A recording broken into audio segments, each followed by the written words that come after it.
Ceci est un livre audio autogénéré par Google. Le bébé de Rosemary. L'image entre l'être et esprit. Philippe May. Difficile, de prime abord, de concevoir adaptation plus respectueuse et plus minutieuse que celle effectuée par Roman Polanski à partir du best-seller néo-gothique d'Ira Levin paru en 1967, Rosemary's Baby, que ce soit au niveau de l'intrigue, des personnages, des dialogues ou encore de la focalisation. Pape en son temps incontesté de l'exploitation film à budget inexistant, doublé d'un incorrigible mais habile promoteur de l'effet choc, tant sur les écrans que dans les salles et les campagnes publicitaires, William Castle avait eu assez de flair pour acheter les droits du livre, mais dut assez vite en rabattre sur ses ambitions de réalisateur pour se contenter de produire le film. Il aurait par ailleurs fait courir le bruit que la quasi-littéralité de l'adaptation était à mettre sur le compte de la relative inexpérience, voire de la naïveté, d'un cinéaste-auteur attelé à ce qui devait constituer pour lui une double première. Tourné à Hollywood pour les studios Paramount, un film qui ne soit pas issu d'un script original. Il va sans dire que la thèse d'un Polanski s'imaginant n'avoir aucune latitude vis-à-vis du texte source, n'osant en changer une ligne, ou trop heureux de pouvoir se satisfaire d'une transposition pour ainsi dire terme à terme, ne saurait tenir. Si une première mouture du scénario, de la seule main du cinéaste et longue de 260 pages, fut bien suivie d'un indispensable travail d'élagage, en collaboration cette fois avec Richard Silber, le directeur artistique du film, il ne serait pas exagéré de poser que le roman, de par sa lisibilité et sa linéarité, l'efficacité dramatique étant fonction directe de la sobriété narrative, offrait déjà une trame prédécoupée, voire pré-scénarisée. Au reste, l'œuvre de fiction d'Ira Levin ne devait pas tarder à être abonnée aux adaptations cinématographiques à succès. Songeons, pour la seule décennie 70, à The Stepford Wives et The Boys from Brazil. Est-ce à dire que le film se contente d'être la copie conforme, ou une sage mise en image du livre ? Rien n'est moins sûr. Si, dans sa très grande majorité, le matériau du livre a été retenu, et qui plus est, au prix d'altérations minimes, notamment pour les dialogues, on aurait beau jeu de s'adonner à un relevé systématique des diverses omissions. L'exercice serait pour le moins prosaïque, sinon anecdotique et futile, dans la mesure où celle-ci participe d'un processus de transcodage somme toute banal et incontournable, dicté par les contraintes spécifiques de chacun des moyens d'expression considérés. On pourrait montrer sans peine qu'un souci légitime d'éviter à l'écran des redondances lassantes, des détails secondaires, un relâchement dans le rythme et l'enchaînement a, pour l'essentiel, guidé le choix des passages du livre à éliminer. Ainsi, pour s'en tenir à ces quelques exemples, de la conversation téléphonique de Rosemary avec sa sœur aînée, de son bref séjour dans la modeste maison de campagne de Hutch, de la représentation à Philadelphie de la pièce de théâtre dont Guy est la vedette d'eux, ou encore des visites répétées au cabinet du Dr Saperstein.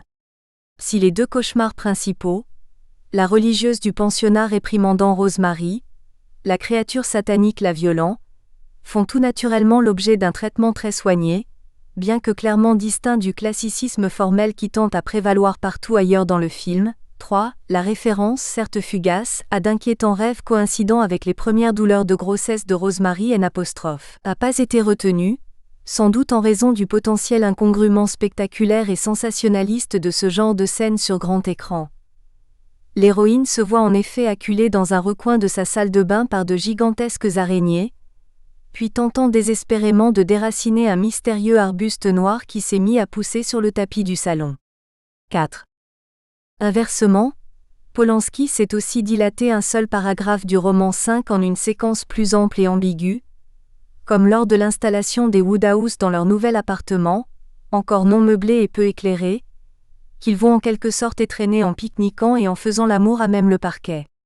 L'ouverture en fondu, la succession de plans-séquences sans échange de paroles ou peu s'en faut, le corps des acteurs sortant partiellement ici et là du cadre, par jeu combiné du placement de caméra et de la focale utilisée, le décor gothique, long couloir central, boiserie sombre et massive. Ces divers éléments infléchissent subtilement et pour tout dire enrichissent le sens et la fonction d'une scène qui se résumait dans le roman au contentement matérialiste de ce jeune couple admirant dans le détail les signes patents de confort et de luxe de leur logis, poignées de porte, moulures, bay windows, coiffeuses, etc. 6. Pour être rare et minimal, chacune des répliques possède ici une charge symbolique spécifique. La voix pour l'or anonyme de Minnie Castevet à travers la cloison mitoyenne crée d'emblée une intrusion intempestive et presque vulgaire dans l'espace privé et la vie intime des protagonistes, alors qu'elle n'intervient qu'au chapitre suivant dans le livre. Celle de Rosemary initie les ébats amoureux, ce que le texte original se gardait d'indiquer. Celle de Guy, enfin, les interrompt et les teinte lugubrement sept, en dépit du ton badin, en associant les craquements du parquet au souvenir de la conversation avec Hutch au sujet des sœurs cannibales qui auraient séjourné jadis dans l'immeuble. En quelques touches d'ambiance visuelle et sonore, le décor et le climat, pour le moins porteurs de troubles présages sous les allures d'un bonheur de carte postale, sont ainsi dressés. L'étreinte sexuelle apparaît d'ores et déjà placée sous haute surveillance, et Rose confusément liée à Thanatos. Le long plan fixe de la perspective du couloir à l'amorce de la séquence ne dénotait-il pas du reste une possible et menaçante présence occulte, dans la plus pure tradition gothique de la demeure maudite ou hantée ? Ce n'est pas un hasard si les différentes parties prenantes dans l'élaboration et l'exécution du film semblent avoir vu très tôt dans l'immeuble, et l'appartement, le personnage central de l'histoire. On sait qu'il s'agit de la façade du Dakota, rebaptisée Bramford, dans Rosemary's Baby, si dans le Upper West Side en bordure de Central Park et devant lequel John Lennon devait être assassiné. De même, les 3 lignes neutres et strictement factuelles 8 consacrées à la vision très éphémère d'une félicité post-natale, cruellement réduite à néant au réveil de Rosemary par l'irruption de Guy et Saphirstein, prévenus par le Dr Hill en qui l'héroïne avait imprudemment placé sa confiance, donnent lieu à un traitement sensiblement plus sophistiqué dans le film. La séquence correspondante n'y dépasse guère les 20 secondes, mais est en effet fortement onirisée. L'image sous-exposée présente un grain important. La caméra flotte, de l'une à l'autre des personnes assemblées autour d'une Rosemary radieuse, son bébé dans les bras, suscitant des propos inaudibles mais que l'on devine sans mal remplis d'une admiration béate. À d'autres moments encore, c'est à une manière de compromis ou de vacillement entre ces extrêmes, abandon pur et simple de certaines des données originelles, remaniement important en termes quantitatifs et ou qualitatifs du matériau premier que l'on assiste.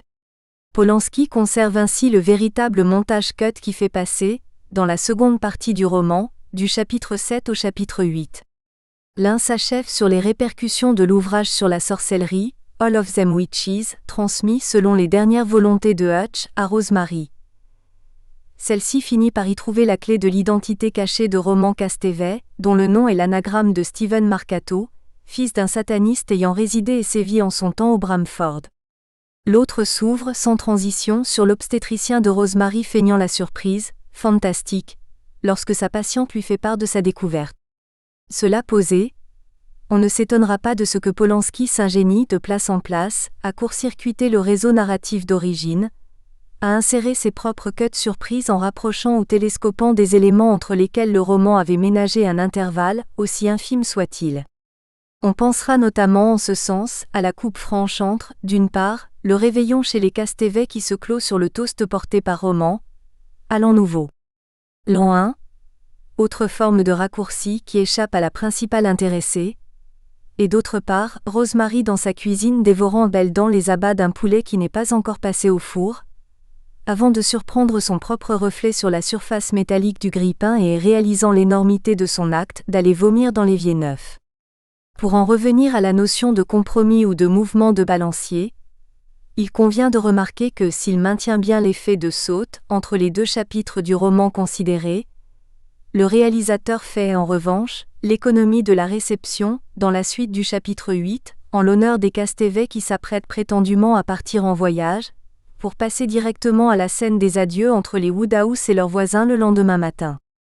Il est de fait que, à l'image du chapitre 9 dont les 2 premiers tiers passent en quelque sorte à la trappe, le film n'en conserve que la conversation téléphonique de Rosemary avec Donald Baumgart, dont la cécité aussi soudaine qu'inexplicable avait valu à Guy d'obtenir le rôle Q'. Il convoitait, ainsi que la visite écourtée au cabinet du Dr Saphirstein. Les ellipses se font de plus en plus fréquentes dans la deuxième moitié du livre à proportion que se ramifient les taraudantes angoisses et les soupçons lancinants de Rosemary, que s'intensifient ses doutes et ses débats de conscience, et ce jusque dans les ultimes instants du récit, lorsqu'elle envisage de tuer l'enfant du diable ou de se tuer avec lui, que s'aiguise la compulsion investigatrice. Nul doute qu'il faille voir là un phénomène de vase communicant.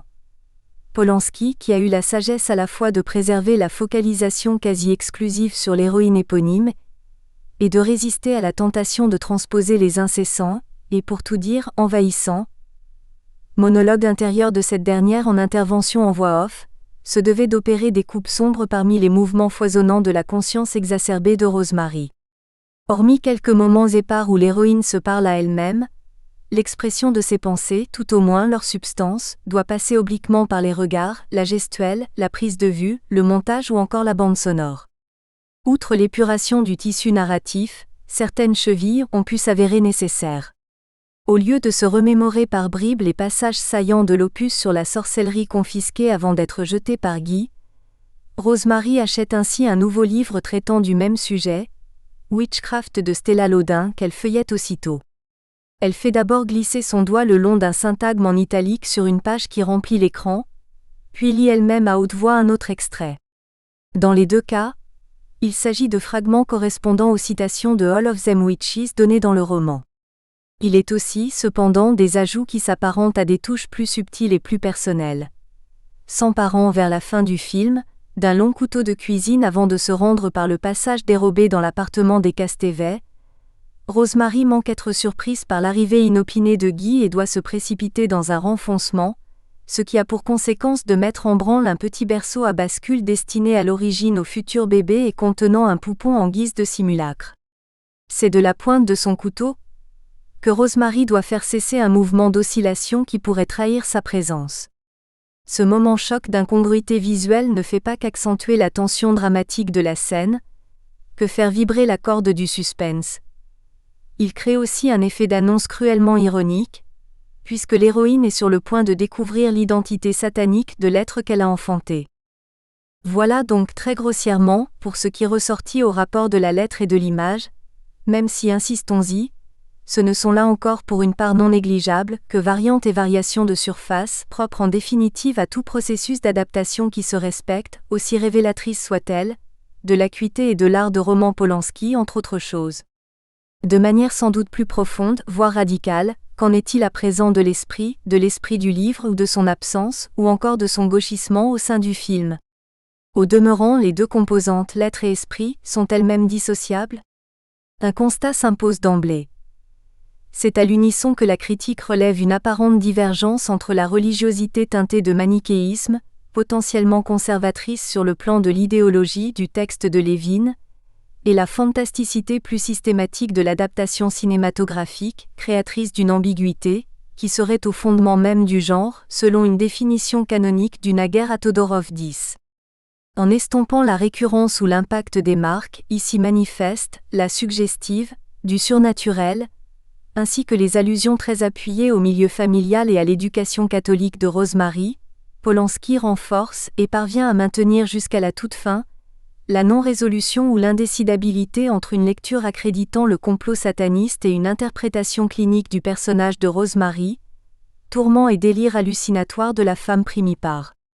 C'est ainsi en toute connaissance de cause et non sans un brin de malice que le cinéaste, sensible aussi sans doute aux enseignements de l'esthétique de l'understatement, c'est-à-dire de la litote visuelle ou du hors-champ, perfectionné par l'équipe de Val Newton dans les années 1941, joue non seulement avec le pouvoir d'évocation de l'image, mais également avec la propension du public à autosuggestionner, à se laisser pénétrer de la charge subliminale de cela même qui, contre toute attente, n'est pas montré.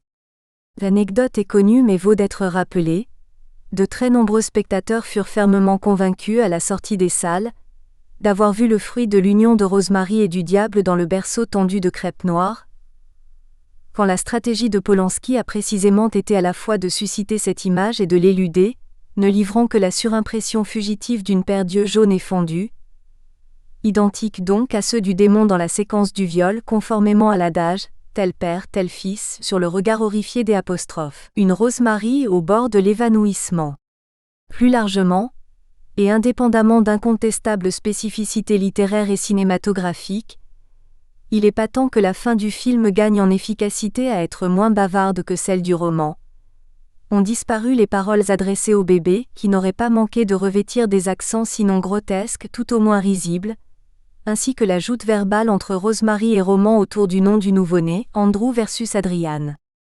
La caméra se contente de zoomer sur le visage de Mia Farrow, esquissant un vague sourire de mère attendrie en direction de son enfant, tout en gardant un caractère énigmatique digne de la Joconde, puis de glisser vers les rideaux de la fenêtre.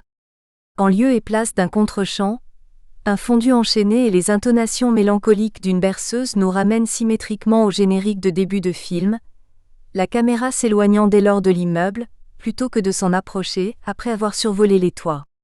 Ainsi la boucle est-elle bouclée grâce à cet ingénieux ajout d'un cadre, qui sert aussi d'agent de distanciation, déjouant par là même l'écueil du pathos. On aurait pu craindre par exemple une Maté Dolorosa pleurant la naissance du fils de Satan plutôt que la mort du Christ. D'évidence, ces modulations autour de l'ambivalence et de l'équivoque ont valeur de motifs constitutifs et mériteraient d'être examinées plus avant, notamment pour ce qu'elles s'enlèvent sur fond d'un hiatus déterminant, que Roman Polanski a du reste le premier perçu et souligné entre, d'une part, un thriller admirablement bien construit qui à la lecture suscita une adhésion et une fascination immédiate, et d'autre part, une croyance en Satan comme incarnation du mal, et en l'existence d'un Dieu personnifié, qui, elle, s'accordait mal à la vision rationnelle du monde, qui est celle du cinéaste, à son agnosticisme déclaré 13. Dans l'optique du passage de l'écrit à l'écran, de tels effets de non-coïncidence peuvent toutefois conduire à poser de manière à la fois plus large et plus urgente, l'hypothèse suivante en forme d'interrogation. Polanski aurait-il réalisé la prouesse, oserait-on dire proprement diabolique, en grec, diabolo implique la désunion, la scission, de conserver globalement la lettre de l'original, pour mieux en bouleverser l'esprit? On aura compris que la formulation n'est pas fortuite. Outre que ces deux pôles, la lettre et l'esprit, définissent traditionnellement l'ère de la théorie et de la pratique de la traduction, soit par extension celle de l'adaptation au cinéma, à laquelle l'on pourrait adresser en retour le compliment ou le reproche, c'est selon de belles infidèles. Ils se font l'écho du contexte explicitement religieux de l'argument de Rosemary's Baby. L'histoire des religions de l'écrit n'est-elle pas en effet jalonnée de débats de clercs autour d'un questionnement herméneutique, dont l'actualité la plus brûlante est hélas faite pour nous rappeler qu'il ne s'agit pas d'un simple point de doctrine? La lettre tue, mais l'esprit vivifie. N'est-ce pas là par ailleurs l'idée maîtresse ou la perspective que Paul voudrait voir présider à la nouvelle alliance dont il se fait le héros dans sa deuxième épître aux Corinthiens 3, 7? Or, c'est bien d'un contrat dévoyé qu'il s'agit dans l'histoire de Rosemary. En échange de la réussite professionnelle, Guy accepte en quelque sorte de céder l'utérus de sa femme à Satan, et à la fin des fins, d'une nativité inversée doublement effroyable.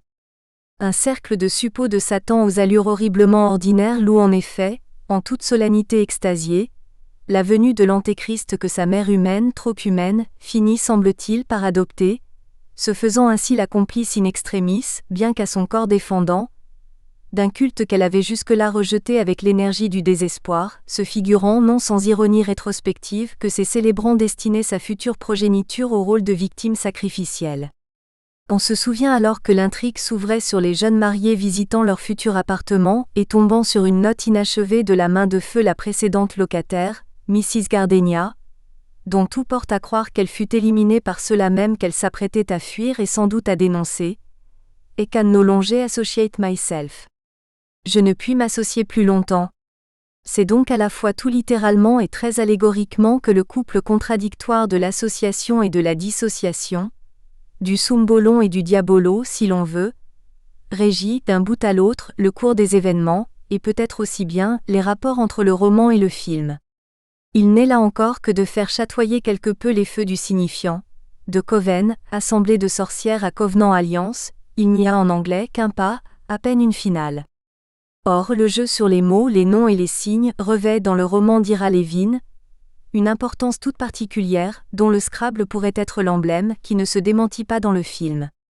La tension entre la lettre et l'esprit en acquiert une résonance supplémentaire et spécifique, en dehors même du cadre religieux et selon deux axes principaux. Une réinscription du littéral et du littéraire au sens large, onomastique, anagramme, livre, magazine, etc. Une imprégnation qui tiendrait dans le même temps d'une remise en cause du Zeitgeist. Précisons d'entrée que ce dernier terme doit s'entendre doublement. Très platement d'abord, il désigne l'ère du temps, l'esprit d'une période déterminée. En ce sens synchronique, Rosemary's Baby est bien, si l'on veut, un film d'époque, en dépit d'un recul temporel minimal, à peine 2 ou 3 ans, mais non moins suffisant. D'où l'attention extrême que Polanski, au-delà de son perfectionnisme légendaire, a tenu à porter aux petits faits vrais, comme aurait dit Stendhal, à l'effet de réel, comme aurait dit Barthes.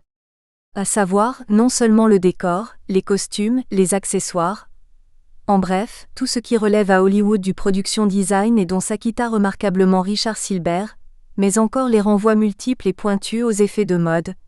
La coupe Vidal-Sassoon de Rosemary, par exemple, figure dans le roman, mais le cinéaste poussa le souci d'authenticité jusqu'à inviter le coiffeur des célébrités sur le plateau afin qu'il puisse appliquer sa pâte aux cheveux de Mia Farrow, ce qui dut faire, au passage, les affaires du service publicité-marketing. Les jupes de celle-ci raccourcissent imperceptiblement au cours du film, collant ainsi aux subtiles variations de tendance et à l'évolution des mentalités. Guy, qui lui-même ne rechigne pas à cachetonner dans un spot télévisé pour une moto Yamaha, se targue de s'être procuré une chemise dont le New Yorker faisait la réclame 15. Pour ne rien dire du mobilier et de la décoration d'intérieur inspirée des publicités de magazines, du vedettariat, des allures de trip psychédéliques provoquées par le LSD qu'emprunte le viol satanique tel que le film Polanski, ou encore des allusions répétées aux événements marquants de l'actualité de l'époque, arrivée du pape au Yankee Stadium en direct au journal télévisé, Dieu est-il mort ? En couverture de Time dans la salle d'attente du gynécologue. En filigrane et de proche en proche, c'est ainsi toute une société de consommation réifiante tendant à confondre l'être et l'avoir qui se dessine, avec Guy Woodhouse dans le rôle de l'arriviste plus ou moins cynique. Ce serait là une seconde acception élargie du Zeitgeist. Sans vouloir faire de cet arrière-plan du film l'équivalent d'un roman quasi contemporain tel que Les Choses de Pérec, sous-titré « Une histoire des années 60 », qui dénonce la réduction du bonheur par toute une génération au matérialisme le plus borné, force est de reconnaître que Rosemary's Baby s'apparente, sinon à une fresque sociologique, à une capsule témoin, ou bien encore à un groupe témoin au sens que peut revêtir ce terme dans un projet d'étude ou une expérience de laboratoire. Pour autant, avons-nous affaire à une critique au vitriol et sans concession de la société américaine de la fin des 60s, ou tout au contraire à une acceptation plus ou moins résignée, voire à un cautionnement idéologique du statu quo ? Quelles sont, par ailleurs, les parts respectives du romancier et du cinéaste ? Leurs dessins se confondent-ils peu ou prou, ou divergent-ils sensiblement ? On se doit d'abord de le relever. La contribution de Polanski au fond socioculturel de l'histoire est négligeable. Il se contente d'extraire la substantifique moelle d'un matériau que Lévin, de son propre aveu, a accumulé et mûri tout au long de la décennie, et qui de fait fourmille littéralement d'annotations et de références circonstanciées en tout genre. Saturant déjà la lecture, ces clins d'œil continuels à la culture ambiante auraient fâcheusement parasité l'image, la ligne directrice de l'intrigue et l'esprit des spectateurs. Ce que retient en priorité le cinéaste, c'est l'ancrage inaugural dans un univers de soap-opéra 16 qu'il transpose en parodie discrète des films à l'eau de rose des années 50 construits autour de l'actrice Doris Day, véritable icône de la All-American Girl idéalement saine et vertueuse. En ce sens, bien qu'elle ne correspondît pas à l'idée première du cinéaste, le choix de Mia Farrow, fraîchement émoulue du soap à succès Peyton Place, s'impose aujourd'hui comme une évidence. Si le réalisme de pacotille qui résulte de ce formatage apparent n'est bien que pure convention, le spectateur américain moyen de l'époque, dont l'esprit était lui-même assujetti à un tel formatage médiatique, ne pouvait qu'imaginer être en pays de connaissance, ne pouvait manquer de reconnaître ce supposé réel et de s'y reconnaître, de s'y identifier. On peut dès lors assigner à cet ancrage dans un quotidien perçu comme réaliste et familier, la fonction contrastive qu'il tient à l'ouverture de tout récit fantastique classique. La plongée dans l'inconnu ou dans la psychose, l'irruption de l'irrationnel ou du surnaturel n'en auront que plus d'impact et de charge transgressive. De manière corrélative, c'est pour ainsi dire la face sombre du rêve américain que va introduire insidieusement la subversion du climat mièvre de feuilletons télévisés. Rosemary's Baby comporte donc bien une portée sociopolitique sous-jacente, contrairement à ce que d'aucuns voudraient suggérer, dont Peter Hutchings qui préfère l'envisager dans le contexte exclusif des récurrences moins stylistiques que thématiques d'un corpus d'auteurs. Aliénation urbaine, paranoïa, claustrophobie, voyeurisme, etc. Ce en quoi le film de Polanski, aussi métaphorique d'une certaine horreur de la parturition soit-il, ne saurait somme toute atteindre au statut d'accoucheur du cinéma d'horreur moderne américain, rôle réservé selon le même critique à La Nuit des Morts Vivants de Romero, sorti la même année. Sans entrer dans le détail d'une confrontation qui n'a guère lieu d'être tant les deux films proviennent d'horizons et de conditions de production radicalement différents, film indépendant réalisé avec des bouts de ficelle par un débutant inconnu, d'un côté, grand studio hollywoodien ouvrant ses portes à un jeune prodige européen de l'autre, on notera qu'il y a moins incompatibilité que rencontre, ce qui n'implique pas nécessairement adéquation entre les univers respectifs d'Ira Levin et de Roman Polanski et Q'. Il en va de même entre idiosyncrasie d'auteur et réflexion politique. Non pas tant que le film réfléchisse de manière pleinement critique et argumentative sur le politique. Bien plutôt réfléchit-il, tel un miroir, avec ses éventuels effets de distorsion, un contexte donné et l'idéologie qui le porte ou dont il est imprégné.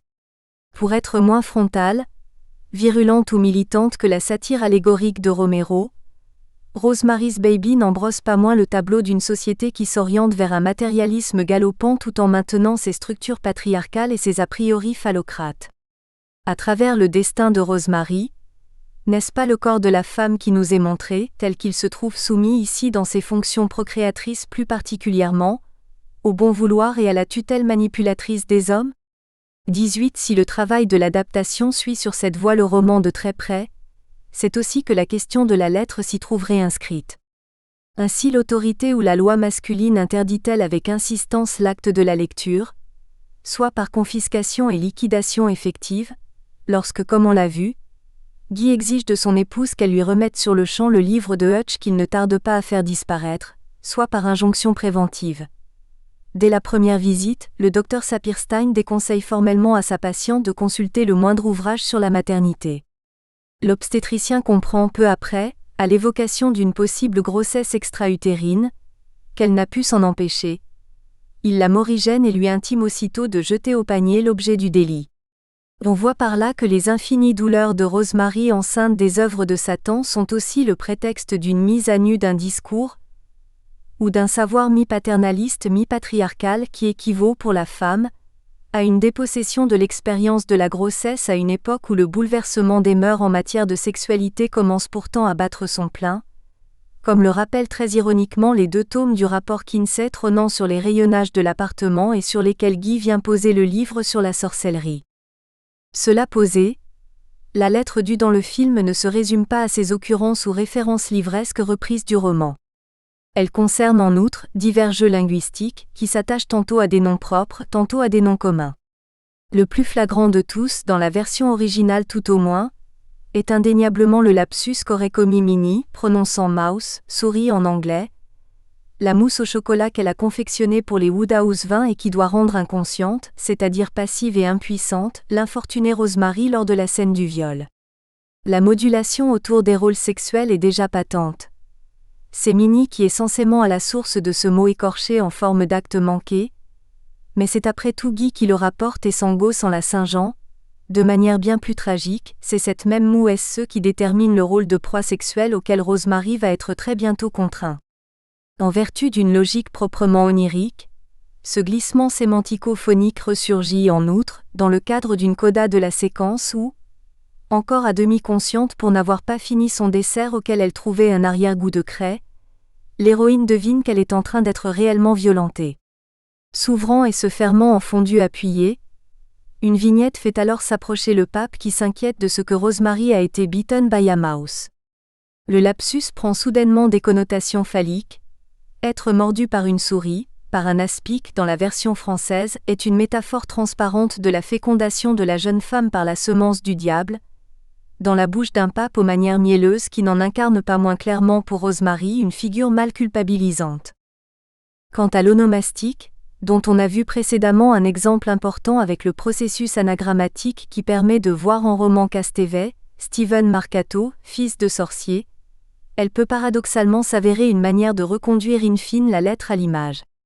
Dans le roman d'Ira Levin, qui confine par endroits au name-dropping tant les allusions à des personnalités en vue et autres célébrités du temps sont légion, lorsque l'héroïne fait la connaissance, dans le sous-sol de l'immeuble, de Terry, la jeune femme que les Casteve ont pris sous leur aile, elle est d'abord persuadée d'avoir affaire à Anna Maria Alberghetti, vedette de comédie musicale dans les années 50. Fidèle au principe, Polanski ne résiste pas cependant à la tentation ludique, qui est aussi une forme de distanciation, de le tirer vers l'autoréférence et la private joke 21 en troquant une actrice pour une autre. Rosemary s'excuse à présent d'avoir pris son interlocutrice pour Victoria Vetri, qui n'est autre que le nom d'artiste de rechange, notamment au titre de Playmate 1967, de la starlette Angela Dorian, tenant précisément ici le rôle de Terry. De manière similaire, le choix des seconds rôles ne doit rien au hasard et déplace en quelque sorte les innombrables références du roman à une culture populaire de prime time, vers une série de têtes ou de noms connus du public de l'époque. Pour ne donner que cet exemple, Mrs. Gilmore est interprétée par Rob Summers qui s'était notamment distingué dans un sitcom en vogue dans les années 60, The Andy Griffith Show. L'intelligence de la direction d'acteur propre à Polanski, combinée au talent intrinsèque de la comédienne, fait par ailleurs que Ruth Gordon force moins la note qu'elle ne joue son personnage comme si celui-ci était un interprète médiocre cabotinant dans quelques soap ou sitcom, toujours à la limite du caricatural. 22. Faut-il ajouter que Cassavetes, quant à lui, jouant l'acteur qui voudrait être ailleurs, a comme on dit la gueule de l'emploi. Ces effets de mise en abîme ou de déjà-vu, ce goût pour la valeur iconique de certains acteurs ou actrices, qui lui fera encore choisir un Frank Langella vieillissant, mais ex-Dracula de charme dans la version tournée en 1979 par John Badham, pour le rôle inquiétant de bibliophile obsédé par le diable dans La 9e porte, Polanski les met, en définitive, au service non pas tant d'une critique de la société américaine que d'une mise en perspective, où l'on pourra percevoir un mixte des attachement et de désenchantement, de la représentation que la dite société aime à se donner d'elle-même et à elle-même, à travers les médias. Règne de l'image, d'autrui et de soi, culture spectacle, l'habilité des vocables, voilà qui en somme se prêtait admirablement à la mise en image de la lettre et de l'esprit du fantastique autour d'une héroïne confrontée aux fausses apparences pour qui la frontière entre réel et illusion, entre identité et altérité se met à vaciller. Rendons grâce à Dieu, à Satan ou au veau d'or hollywoodien, d'avoir permis à Roman Polanski de faire comme rarement honneur à la trinité image-lettre-esprit. Philippe May est enseignant à l'Université de Pennsylvanie, États-Unis, et auteur de nombreux textes sur le cinéma fantastique. Note 1. Exception faite toutefois, de Minnie Casteve qui, de corpulente et joviale dans le roman devient frêle et caustique dans le film. L'accent perd également ses origines du Midwest au profit d'intonations new-yorkaises. 2.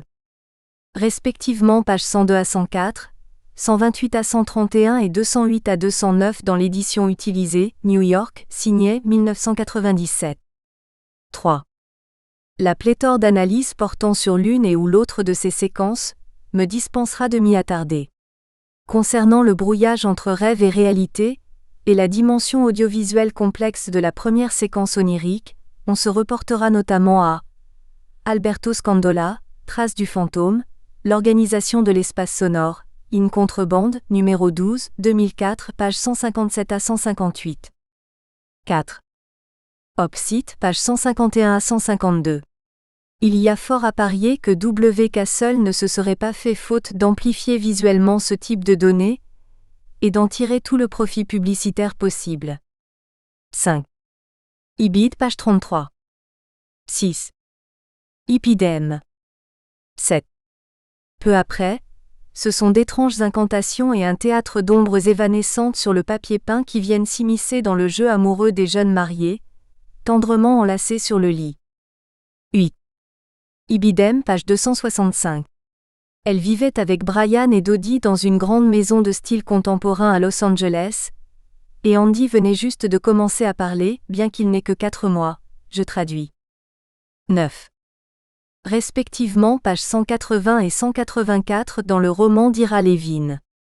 Notons qu'un écho visuel, partant une sorte de mise en abîme du reflet, relie à moins de 2 minutes de distance dans le film, cette dernière scène au moment où Rosemary, admirant une crèche dans une vitrine, aperçoit par effet de réflexion son visage pâle et émacié à faire peur, ses yeux affreusement cernés. Elle porte sa main à sa bouche comme pour étouffer un cri quand retentit un « no » strident. Un mouvement d'appareil latéral révèle qu'il s'agit en fait de la voix de Minnie, s'étonnant de la coïncidence d'une telle rencontre dans les rues de New York. À noter que le doublage en français efface cette fraction de seconde ambiguë en substituant par exemple à l'adverbe de négation. 10. Voir son introduction à la littérature fantastique, Paris, Seuil 1970. 11. Si l'exemple de Night of the Demon, Rendez-vous avec la peur 1957, tourné par Jacques Tourneur, l'ancien réalisateur phare de l'équipe, pourrait tout aussi bien être évoqué, c'est généralement du très funèbre The Seventh Victim 1943, que la critique a voulu faire, en des termes tantôt judicieux tantôt abusifs, le précurseur de Rosemary's Baby dont l'action se déroule, trouble coïncidence, au 7e étage du Bramford. Réalisé par Mark Robson et produit par Val Newton à la RKO, The Seventh Victim met en scène, bien loin de tout folklore de pacotille, une fausse ingénue de province à la recherche de sa sœur qui s'avère être persécutée par un culte d'adorateurs de Satan menant une existence de citoyen ordinaire et inoffensif en plein cœur de Manhattan. L'anecdote suivante nous rappelle que la réalité se fait fort, parfois, de rejoindre la fiction. Ayant assisté à titre de documentation à un conciliabule de vrais satanistes, David Bodin, le scénariste de The Seventh Victim, réalisa plus tard que ces derniers étaient en tout point identiques à ceux de Rosemary's Baby. Cela se passait dans le même quartier de West Side. La plupart étaient des personnes âgées qui jetaient des sorts tout en faisant du tricot ou du crochet, et en buvant du thé. Nicholas Schreck, The Satanic Screen, en Illustrated History of the Devil Creation Books, 2001 page 70, je traduis. 12. Voir notamment son autobiographie roman par Polanski, Paris Lafon, 1984, et l'interview en supplément de l'édition DVD zonin du film, Paramount Pictures 2000. 13. Ibidem, page 292. Le même esprit de dérision à l'égard du surnaturel et de la sorcellerie présidera, à plus de 30 ans de distance, à un autre thriller fantastique sur le malin et ses ruses, La 9e porte, 1999, qui a aussi en partage avec Rosemary's Baby un intérêt évident pour la lettre et le livre. Le bébé de Rosemary. La mémoire du ciment. Sébastien Guéraud. Redécouvrir le bébé de Rosemary 35 ans après sa sortie, c'est quoi? Tout d'abord, c'est redécouvrir ce qu'il faut bien appeler un film culte, l'un des longs métrages fondamentaux du cinéma d'horreur. C'est aussi se repencher sur le roman original signé Ira Levin, ce petit livre dont la traduction de poche, aux éditions J'ai lu, s'ornait de cette couverture affreuse restée mémorable. Un livre court, donc, à l'écriture serrée, d'une prose à la fois claire et dense, et dont l'histoire, si on devait la résumer à son pitch, pourrait tenir en une ligne. Dans un immeuble maléfique, une femme est dépossédée de son enfant par une secte satanique. Comparer le film et le roman, c'est avant tout découvrir un incroyable travail de retranscription littérale. À ce titre, rarement on aura vu dans le cinéma de genre une adaptation entretenir un tel rapport de fidélité, presque de mimétisme, avec son modèle littéraire. Pas une ligne du roman n'a été modifiée, les dialogues sont identiques à la virgule près. Des décors aux costumes, tout participe d'un travail de transposition littérale de l'univers imaginé par Ira Levin. Dans une lettre écrite à Stephen King au début des années 80, ce dernier raconte: la fidélité de son adaptation s'explique aisément. C'était la première fois que Polanski adaptait l'œuvre d'un tiers. Tous ses films précédents étaient basés sur des scénarios originaux. À mon avis, il ne savait pas qu'il était permis, non, presque obligatoire, de faire des changements. Un jour, il m'a téléphoné depuis Hollywood pour me demander dans quel numéro de New Yorker Guy avait vu cette publicité pour une chemise. J'ai dû lui avouer que j'y étais allé à l'esbrouf. J'avais supposé qu'on trouverait une publicité de ce type dans n'importe quel numéro du New Yorker, mais celui qui était en vente au moment des faits n'en contenait aucune. 1. Publié en 1967 par un jeune écrivain qui compte alors à son actif un roman à suspense, La couronne de cuivre, Un bébé pour Rosemary, est dès sa sortie un immense succès de librairie. Aux côtés de William Peter Blatty, L'Exorciste et de Thomas Tryon, l'autre, Levin fait partie de cette nouvelle vague horrifique littéraire qui va, à la fin des années 60, redéfinir une esthétique et une forme de narration, et par ricochet influencé de façon considérable la production cinématographique. Si l'on s'en tient à son argument, le propos de cette nouvelle vague est simple: faire sortir le genre du château gothique traditionnel pour l'imposer dans le contexte de la réalité contemporaine, autrement dit de jouer sur une tension systématique entre la description du quotidien, le fameux effet de réel, et l'intrusion d'éléments fantastiques. Dans le contexte de l'époque, cette idée n'est pourtant pas une nouveauté en soi. Dès le début des années 50, Richard Matheson et surtout Jack Finney, l'invasion des profanateurs, avaient déjà mis en pratique cette terreur au grand soleil qu'Henry James déjà appelait de ses vœux. Mais c'est dans les années 60 que va se révéler de façon consciente la spécificité typiquement américaine de cette esthétique, et se mettre en place une rhétorique que les 2 décennies qui suivront n'auront plus qu'à suivre. En ce qui concerne le bébé de Rosemary, nous n'en retiendrons ici que 2 points essentiels. Premièrement, l'introduction au lieu maléfique, variation moderne sur l'archétype classique de la maison hantée, dont on peut considérer le roman hantise de Shirley Jackson comme l'incontournable du genre, et que les critiques américains John G. Park et Irving Malin définissent comme un microcosme semblable à une arène où s'affrontent des forces universelles. Dans Un bébé pour Rosemary, c'est la maison Bramford qui fait office de lieu maléfique. Voici comment Ira Levin l'a décrit dans le premier paragraphe de son roman.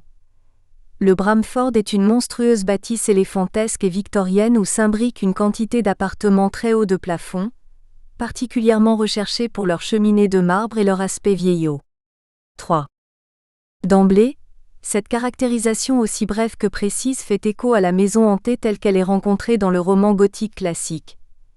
L'accent est mis sur l'aspect grotesque, difforme, de la demeure ainsi que sur son appartenance à un passé ancien.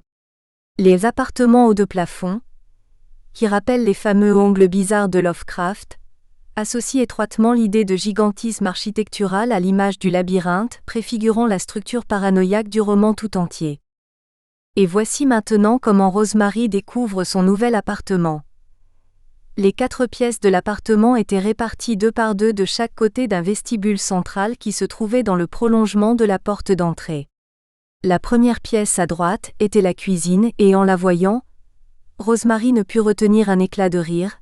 Elle était aussi grande, sinon plus, que le studio dans lequel il vivait.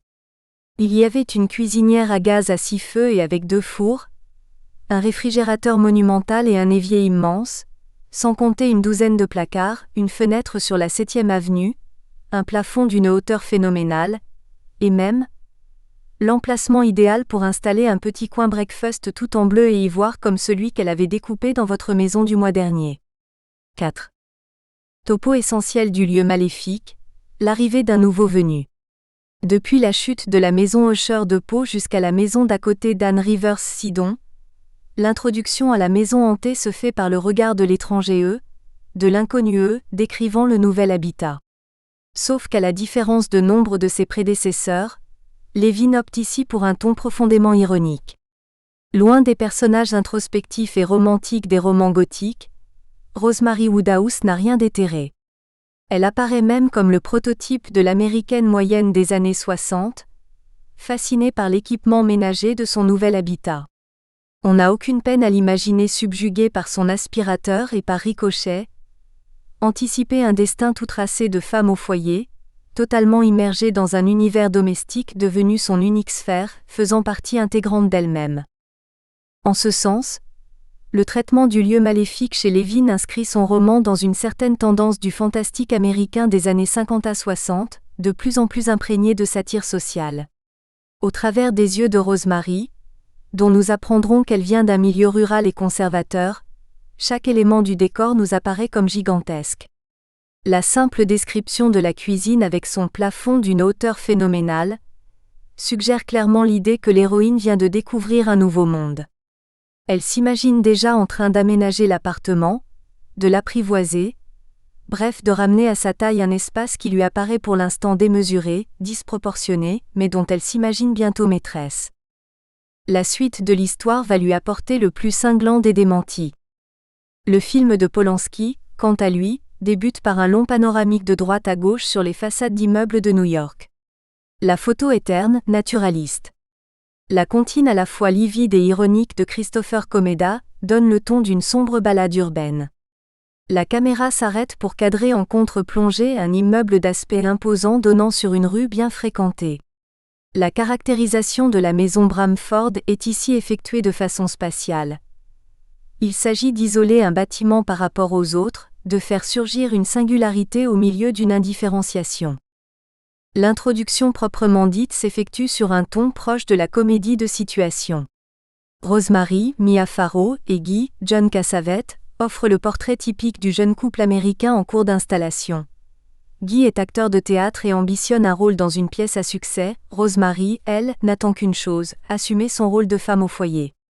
Sur un plan narratif, rien dans la séquence ne laisse expliciter l'évolution horrifique du récit. L'atmosphère est ensoleillée, urbaine, le bruissement continu de l'altérité humaine s'y fait entendre de bout en bout. L'immeuble Bramford vient d'ouvrir sa porte pour y laisser rentrer ses proies. Qu'est-ce qu'une maison hantée chez Polanski ? En premier lieu, c'est une maison poreuse, dépourvue de toute isolation acoustique. Les cloisons y laissent passer tous les bruits domestiques. Quand les voisins discutent, on les entend comme chez soi, et ce jusque dans son lit. La cage d'escalier, les couloirs résonnent en permanence d'une activité située hors champ, comme la rumeur sourde d'une humanité fantomatique. Dans le bébé de Rosemary comme dans le locataire, mais aussi dans son récent Le pianiste, un piano joue des gammes en permanence, égrenant des notes de musique qui semblent flotter dans le vide. La nuit surtout, les sons quotidiens font place à d'autres ambiances plus menaçantes, des chants étranges et monotones qui semblent transpirer de la tapisserie de la chambre. Bref, l'immeuble se comporte avant tout comme une gigantesque caisse de résonance sonore. Le grouillement d'individus qui le peuplent, que paradoxalement on ne voit jamais sur l'écran, à l'instar du pianiste qui reste absent jusqu'à la fin du film, s'y manifeste par un écho indifférencié comme une sorte de présence abstraite et inhumaine. Dès lors, rien n'est plus inquiétant, plus troublant que la question du surgissement de la voix à l'intérieur de ce dispositif. Au cours de la scène du premier repas dans l'appartement, le couple dîne face à face, assis par terre dans l'obscurité, au milieu du salon non aménagé. L'ambiance est morne, glaciale. Dans le silence résonne soudain un « si on faisait l'amour » laconique, réplique tirée du bouquin de Lévin mais que Polanski met à la place d'honneur, enveloppant cette dernière d'une réverbération spectrale. S'ensuit alors un pantomime étrange où Guy et Rosemary se déshabillent à même le sol, dans une atmosphère triste, chargée d'une menace non formulée qui semble à la fois provenir du décor et se répercuter sur lui. Dans l'immeuble de répulsion, Catherine Deneuve ne faisait pas l'amour. Elle entendait juste les bruits du couple dans l'appartement d'à côté. Le principe est identique dans le bébé de Rosemary. Après tout, il est plus que probable que Guy et Rosemary sont épiés en ce moment précis. L'intimité, le rapport privilégié à l'autre n'est plus de mise. Derrière sa surface proprette et banale, l'immeuble Bramford dissimule un puits de ténèbres, un gouffre noir face auquel l'individu apparaît comme flottant, privé de fondation. En ce sens, le bébé de Rosemary trouve une illustration cinématographique frappante à une préoccupation omniprésente dans la littérature horrifique de l'époque, la disproportion croissante entre l'individu et son environnement. Il suffit de se pencher sur L'homme qui rétrécit de Matheson, ou sur L'invasion des profanateurs de Jack Finney, pour retrouver cette figure de l'individu aux prises avec un univers devenu gigantesque. Ces romans, ainsi que celui d'Ira Levin, sont typiques d'une sensibilité américaine dont Richard J. Powers écrivait dans son introduction au roman de Finney, qu'elle nous dépeint, des individus intériorisés vivant dans un univers de plus en plus extériorisé.